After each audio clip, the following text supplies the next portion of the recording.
PT Liga Indonesia baru operator kompetisi Liga 2 akan menggelar drawing pembagian grup pada pertengahan pekan ini. Rencananya drawing akan digelar 19 Agustus, akan dilakukan secara virtual dan diikuti seluruh perwakilan klub kontestan Liga 2. Sriwijaya FC sendiri masih belum bisa menebak tim mana yang nanti akan menjadi lawannya di babak penyisihan grup. Tim asuhan Budiarjo Talib siap menghadapi tim manapun yang menjadi lawannya di babak penyisihan grup nanti. Sriwijaya FC optimis dapat lolos dari babak penyisihan grup dan melaju ke babak selanjutnya.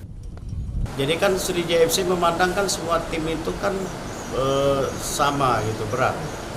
Apalagi drawing ini kan digabungkan tim wilayah barat dengan wilayah timur. Jadi tidak melihat tim wilayah timur, jadi digabungkan.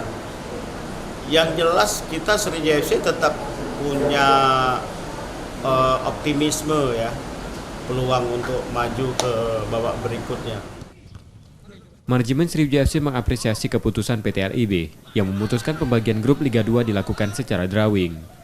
Sriwijaya FC menilai pembagian grup dengan drawing lebih adil, sehingga tidak ada istilah tim kuat dan tim lemah di babak penyisihan grup. Nur Muhammad, Kompas TV, Palembang.